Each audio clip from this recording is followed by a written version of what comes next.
जी good morning everybody. कैसे हैं आप लोग। सामाजिक विज्ञान की ऑनलाइन क्लास में आपका हार्दिक स्वागत है। तो शुरू करते हैं आज की वीडियो। आज की वीडियो में हम पढ़ेंगे हिमालयन यव। तो इससे पहले मैं बता दूं कि हम पिछली वीडियो में जो चैप्टर पढ़ रहे थे वन्य जीव और वन संसाधन में, हमने वनों के ह्रास के बारे में कुछ जाना था कि मनुष्य के क्रियाकलाप द्वारा बहुत सारे ऐसे कार्य कर रहा है मनुष्य अपने विकास के लिए, जिनकी वजह से वन्य जीव और जो वन हैं वो लगातार कम होते जा रहे हैं। वनों का क्षेत्रफल लगातार कम होता जा रहा है। तो पिछली वीडियो में हमने जो लुप्त जातियाँ थीं बहुत सारे वन्य जीवों की, वो उनके बारे में हमने वर्णन किया था, उसके बारे में हमने जाना था। उसी प्रकार एक उदाहरण यहाँ देखने को मिला है। बहुत सारे जो वन है उनके बारे में मैंने बात भी कर ली थी, लेकिन एक उदाहरण यहाँ पर मिला है। एक इम्पोर्टेंट पौधा है जिसको कहते हैं हिमालयन यव। हिमालयन यव वास्तव में क्या है, जो वास्तव में इसका भी जो क्षेत्रफल है, इसका जो संख्या है वो कम होती जा रही है। हिमालयन यव क्या है? हिमालयन यव चीड़ के प्रकार का एक पौधा है। ये क्या है? एक पौधा है। इसको हिमालयन यव के नाम से क्यों कहा जा रहा है? क्योंकि हिमालय के क्षेत्रों में जैसे हिमाचल प्रदेश या अरुणाचल प्रदेश जैसे राज्यों में ये पाया जाता है। यानी हिमालयन यव एक प्रकार का पौधा है जो चीड़ के प्रकार का होता है, हिमाचल प्रदेश और अरुणाचल प्रदेश राज्यों में पाया जाता है। और इस पौधे की टहनियों से, तनों से और जड़ों से एक विशेष प्रकार का रसायन प्राप्त किया जाता है जिसको कहते हैं टकसाल। टकसाल प्रकार का रसायन प्राप्त किया जाता है और इसका उपयोग विभिन्न औषधियों में, विभिन्न प्रकार के प्रक्रमों में किया जाता है। तो लगातार इस प्रकार वनों, मतलब अब सिंपल सी बात है, मैंने यहाँ कहा कि इसकी जड़ों से, इसके तनों से और इसकी टहनियों से और पत्तियों से टकसाल नामक रसायन प्राप्त किया जाता है। तो सिंपल सी बात है, जब इस प्रक्रिया को पूरा किया जाएगा, इस पौधे की जड़ों को भी निकाला जाएगा, इस पौधे के तनों को भी निकाला जाएगा, यानी टकसाल प्राप्त करने के लिए, तो धीरे धीरे क्या होगा, एक पूरा वृक्ष जो है समाप्त हो जाएगा। तो इसी क्रम में लगातार जो इस प्रकार के वन पौधे की प्रजाति है वो धीरे धीरे समाप्त होती जा रही है। संकट इसकी संख्या पर आ रहा है। ठीक है, तो इसलिए मैंने बात की थी इसकी हिमालयन यव की। तो यह टॉपिक आया था हिमालयन यव, ये आपके क्लियर आ गया होगा। और ये जो मनुष्य है उसके द्वारा किए गए क्रियाकलाप का ही एक उदाहरण है, जिसमें जो उनका समापन हो रहा है, वनों का क्षेत्र है वो कम हो रहा है। ठीक है, अब हम बात करते हैं, अगला टॉपिक है, यहाँ शुरू करेंगे वनों के संरक्षण की आवश्यकता। तो सिंपल सी बात है, अभी पिछले हम बहुत सारी उदाहरणों से, बहुत सारे तथ्यों के माध्यम से जान चुके हैं कि जो वन है या वन्य जीव हैं हमारे लिए बहुत ही इंपॉर्टेंट होते हैं, हमारे लिए बहुत ही ज़्यादा आवश्यक होते हैं, अप्रत्यक्ष या प्रत्यक्ष रूप से हमारे लिए लाभ पहुंचाते हैं। ठीक है, तो जब इनका क्षेत्रफल लगातार कम हो रहा है, तो अगर ऐसे ही लगातार इनका क्षेत्रफल कम होने लगा तो हमारे इस पूरे पृथ्वी पर ग्लोबल वार्मिंग जैसी, या जो कार्बन कोटा है, कार्बन की मात्रा बढ़ रही है, उस जैसी समस्या उत्पन्न होना लाजमी है। यानी ऐसी समस्या आने वाले भविष्य में 100% बढ़ जाएगी। इसलिए इस प्रकार वनों की आवश्यकता वनों के संरक्षण करना बहुत ही आवश्यक हो गया है। अगर हमें जिंदा रहना होगा तो ये कह लीजिए कि वनों का रखरखाव या वनों का जो क्षेत्रफल है वो बढ़ाना ही होगा, क्योंकि लगातार जनसंख्या के बढ़ने से, लगातार मानवीय विकास से इन वनों का क्षेत्रफल कम होता जा रहा है। तो इसी क्रम में जो वनों के संरक्षण की यहाँ बात की जा रही है, वनों के संरक्षण की आवश्यकता है, तो इसी क्रम में सबसे पहले विश्व में संयुक्त राज्य अमेरिका ने ये पहल की और उसने वन संरक्षण के लिए एक योजना तैयार की। तो इसी योजना के तहत अमेरिका ने विश्व का प्रथम नेशनल पार्क बनाया। नेशनल पार्क का मतलब पहले समझ लीजिए, ऐसा पार्क होता है जिस पर किसी राष्ट्र का अधिकार होता है और वो उस पार्क में जितने भी वन्य जीव होते हैं या वन संसाधन के जितने वन होते हैं या वृक्ष होते हैं, उनकी देखरेख की व्यवस्था की जाती है और उस पर पूर्ण रूप से प्रतिबंध हो जाता है। यानी उनकी सुरक्षा की दृष्टि से, वनों के रखरखाव की दृष्टि से, वनों के संरक्षण और वन्य जीवों के संरक्षण की दृष्टि से ऐसे पार्क स्थापित किए जाते हैं। तो इसी योजना में अमेरिका ने सर्वप्रथम विश्व का नेशनल पार्क बनाया। विश्व का सर्वप्रथम नेशनल पार्क बनाया, मैं लिखूंगा फिर, विश्व का प्रथम नेशनल पार्क बनाया जिसका नाम था Yellowstone national park. Note down करिएगा, नेशनल पार्क इंपॉर्टेंट क्वेश्चन था कि विश्व का सबसे पहला नेशनल पार्क कौन सा था। तो ये हमारा बन जाता है येलोस्टोन नेशनल पार्क। कहाँ पर है हमारा? फिर बात करेंगे अमेरिका में, और अमेरिका ने योजना के तहत बनाया था, अमेरिका भी बनेगा, सिंपल सी बात है। तो फिर कब बनाया था, यानी बना था ये सन 1872 ईस्वी में विश्व का प्रथम नेशनल पार्क स्थापित किया गया। ठीक है, ये अमेरिका द्वारा बनाया गया। और इसी प्रकार की बात करते हैं भारत में भी, क्योंकि वन नीति के संबंध में, वन नीति की शुरुआत के साथ साथ भारत में भी वनों के देखरेख के लिए, वन्य जीव धारणियों के देखरेख के लिए इस प्रकार के संशोधन किए गए, इस प्रकार के अधिनियम बनाए गए, जिनके तहत वनों के देखरेख के लिए नेशनल पार्क स्थापित किए जाने शुरू कर दिए गए। तो भारत ने भी प्रथम नेशनल पार्क बनाया। तो भारत में भी प्रथम नेशनल पार्क बनाया गया, उसका नाम था कॉर्बेट नेशनल पार्क। ये पूरे भारत का पहला नेशनल पार्क था जो वन्य जीवों के संरक्षण के लिए बनाया गया था, और जो बनाया गया था 1936 में, सन 1936 में स्थापित किया गया। ठीक है, इसी क्रम में जब वन्य जीवों की संख्या घटने लगी तो इसमें सबसे पहला आया बाघ की लगातार संख्या घटने लगी। तो बाघ की संख्या को ध्यान में रखते हुए एक परियोजना चलाई गई जिसको कहते हैं बाघ परियोजना। ये परियोजना सिंपल सी बात है, बाघ के संरक्षण के लिए है। तो बाघ जो एक जंगली जानवर होता है, उसकी संख्या कम हो रही थी, तो उसके लिए योजना बनाई गई। और इस योजना का शुरुआत की गई थी 1973 में, यानी बाघ परियोजना कब बनी, 1973 ईस्वी में। 1973 ईस्वी में बाघ परियोजना का शुभारंभ किया गया, यानी बाघ जो एक प्राणी है उसके संरक्षण को ध्यान में रखते हुए। ठीक है, अब एक टॉपिक आएगा जिसके बारे में हम बात कर रहे हैं, ये तो हमारे प्राणियों के संबंध में था। अब टॉपिक है भारत में वन संरक्षण के उपाय। वन संरक्षण के उपाय, ठीक है, जो भारत सरकार द्वारा विभिन्न स्तरों पर किए गए हैं। ये कुछ इन उपायों के बारे में पढ़ेंगे। हालांकि भारत में विभिन्न प्रकार की योजनाएं, विभिन्न प्रकार की नीतियां बना करके वनों को संरक्षित रखने के लिए विभिन्न कार्यक्रम चलाए जा रहे हैं, लोगों को जागरूक भी किया जाता है। लेकिन इसके साथ साथ बहुत सारे अधिनियम, बहुत सारे कानून ऐसे बनाए गए हैं जो भारत में वनों को संरक्षण दे सके। सबसे पहला है भारत की वन नीति। भारत में वन नीति का गठन हुआ। वन नीति मतलब वनों के संबंध में एक नीति बनाई गई, योजना है वन नीति।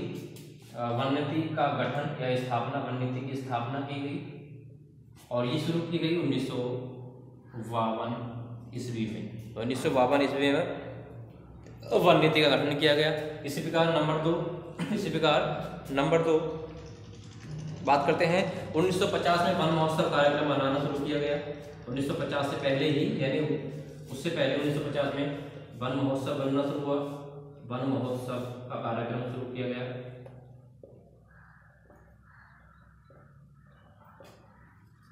जिसको पूरे भारतवर्ष में मनाया जाता है। और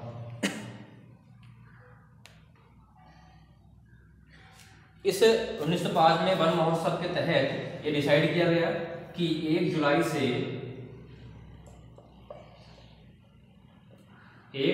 से 7 जुलाई तक, यानी 1 जुलाई से 7 जुलाई तक, यानी जुलाई का प्रथम सप्ताह वन महोत्सव कार्यक्रम के लिए निर्धारित किया गया। यानी 1 जुलाई से 7 जुलाई तक पूरा वन महोत्सव का कार्यक्रम मनाया जाएगा, यानी उसको वन महोत्सव कहा जाएगा पूरे 7 दिन को। और उसमें क्या है, विभिन्न प्रकार के जो सरकारी मंत्रिमंडल हैं वो विभिन्न प्रकार के जो वन संरक्षण कार्यक्रम हैं उनको क्रियान्वयन करने के लिए इस दिन इस पूरे हफ्ता भर वृक्ष लगाने का कार्यक्रम मनाया जाता है। वृक्ष लगाए जाते हैं इस स्तर पर, ठीक है, देख लीजिए। और इसके साथ साथ एक योजना और है जिसके बारे में जानेंगे, जो वनों के संरक्षण के संबंध में है। नंबर 3 लिखेंगे, योजना है ग्रीन इंडिया मिशन, यानी पूरे भारत को ग्रीन करना। ग्रीन मतलब पूरे क्षेत्रफल को वनों से भर देना है। तो इस योजना के तहत जलवायु में जो परिवर्तन हो रहे हैं, जलवायु परिवर्तन को कम करने के लिए और वनों के क्षेत्रफल को बढ़ाने के लिए ये योजना चलाई गई और इसका शुभारंभ किया गया 2014 ईस्वी में, ठीक है, 2014 ईस्वी में इसको शुरू किया गया। तो ये थे भारत में वन संरक्षण में कुछ किए गए सरकार द्वारा उपाय, ठीक है। ठीक है, यहाँ तक देख लीजिएगा। इससे आगे फिर बात करते हैं और कुछ योजनाएं भारत के द्वारा शुरू की गई योजनाओं के साथ साथ भारत में वनों को संरक्षित करने के लिए कुछ इंतजाम किए गए, जिसमें बात करेंगे यानी भारत का पूरा भूभाग है वनों का, उसको विभिन्न वर्गों में विभाजित करके उनकी देखरेख की व्यवस्था की गई। तो यहाँ पर भी बनता है भारत में वन तथा वन संसाधनों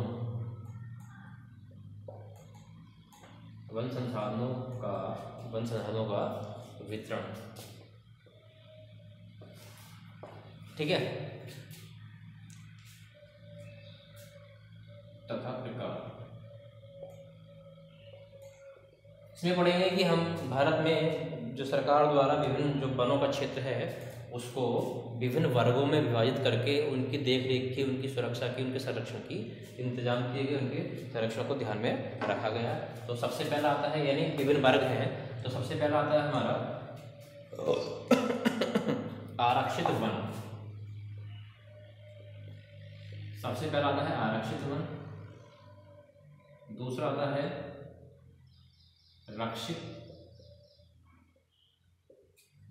रक्षित वन, और तीसरा आता है अवर्गीकृत वन। अवर्गीकृत वन, ठीक है, नोट कर लीजिए।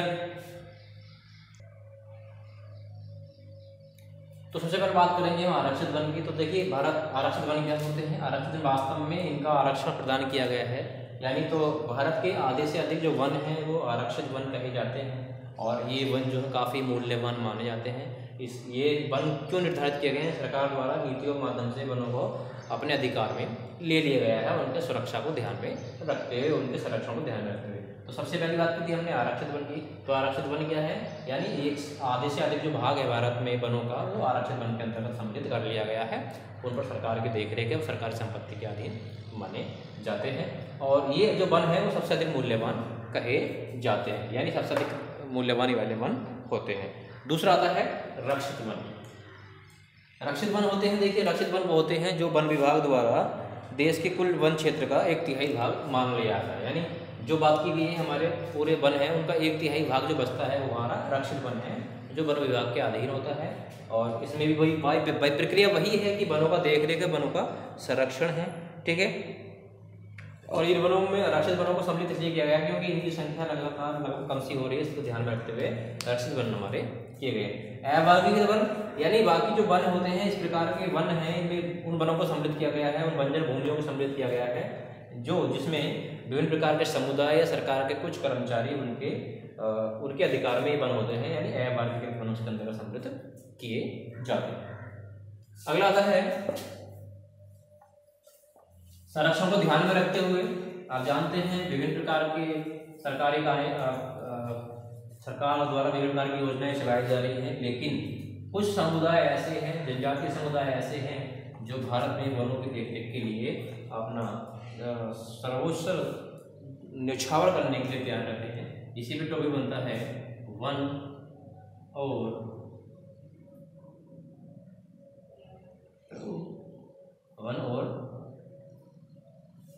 समुदाय।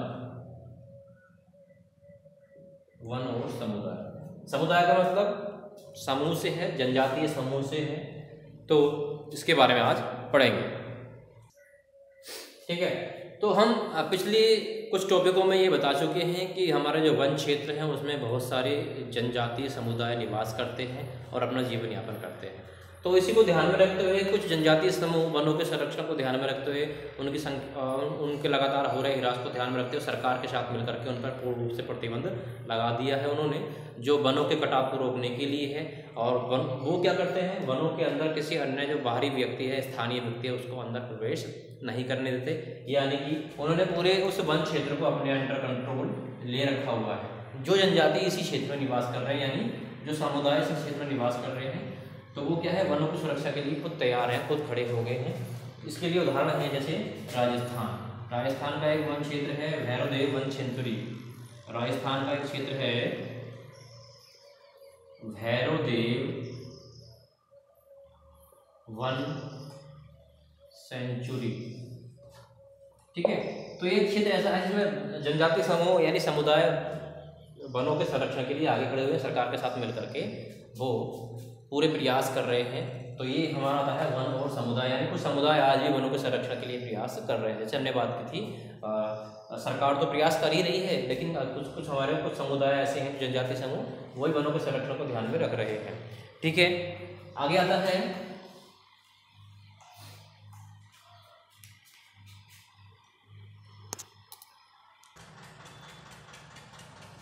आगे टॉपिक है तो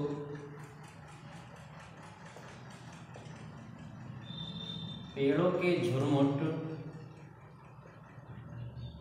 और संपत्ति।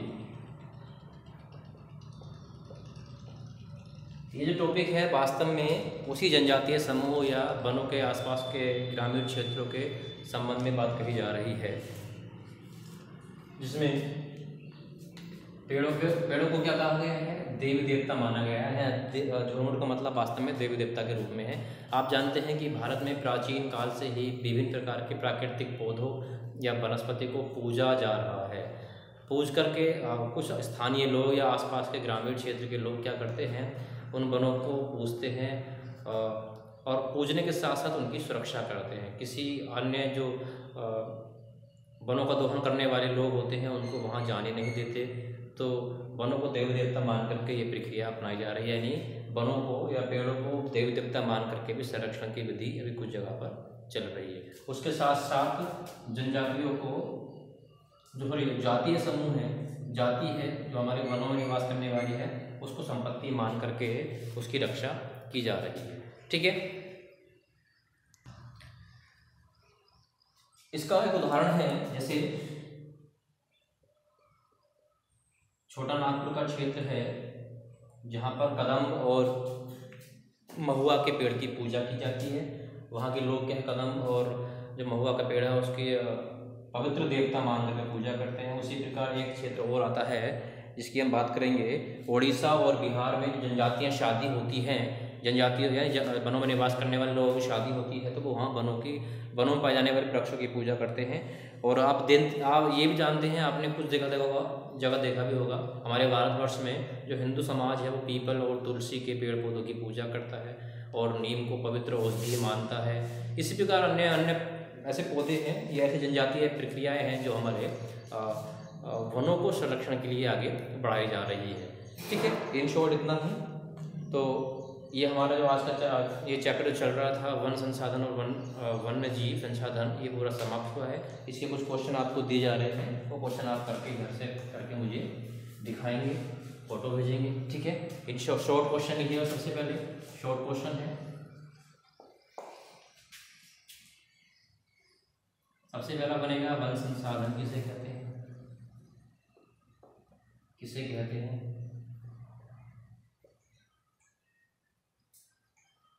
ठीक है, वन संसाधन किसे कहते हैं। दूसरा लिखिए, भारतीय हिंदू समाज में सबसे अधिक पूजा जाने वाला पौधा कौन सा है, पूजा जाने वाला पौधा कौन सा है।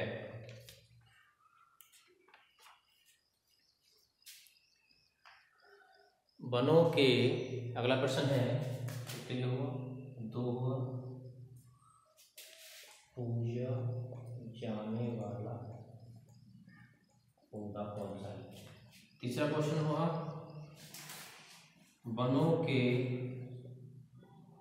2 अप्रत्यक्ष लाभ लिखिए, अप्रत्यक्ष लाभ लिखिए। प्रश्न नंबर 4 है, वनों पर आधारित 4 उद्योगों के नाम लिखिए। वनों पर आधारित 4 उद्योगों के नाम लिखिए।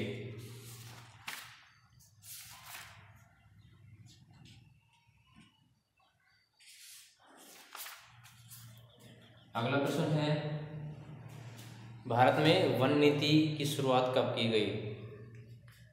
भारत में वन नीति की शुरुआत कब की गई?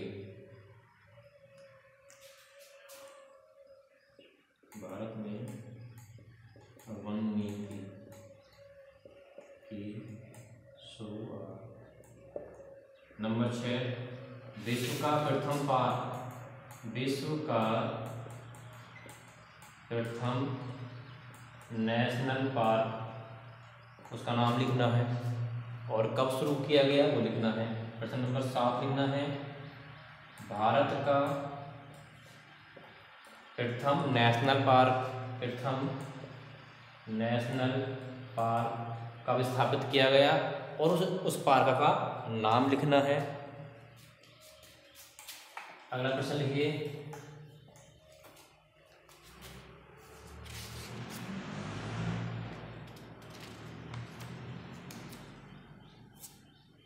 झूम कृषि क्या है? झूम कृषि क्या है?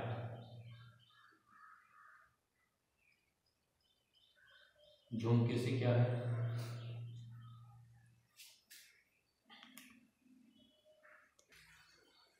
अगला प्रश्न है, सुंदरी वन कहाँ पाया जाता है? कहाँ पाया जाता है? ये हाँ, भारत में लिखना है। भारत में सुंदरी वन कहाँ पाया जाता है? और प्रश्न नंबर 10 यानी लास्ट प्रश्न लिखना है,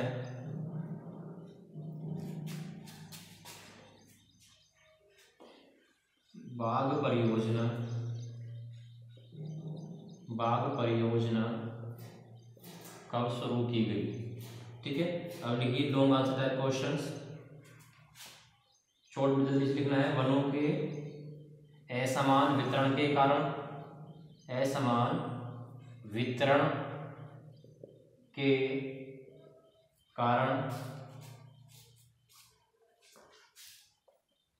वनों के ह्रास के कारण, उनका वर्णन करना है, ह्रास के कारण भारत में वनों के प्रकार का वर्णन। ठीक है, और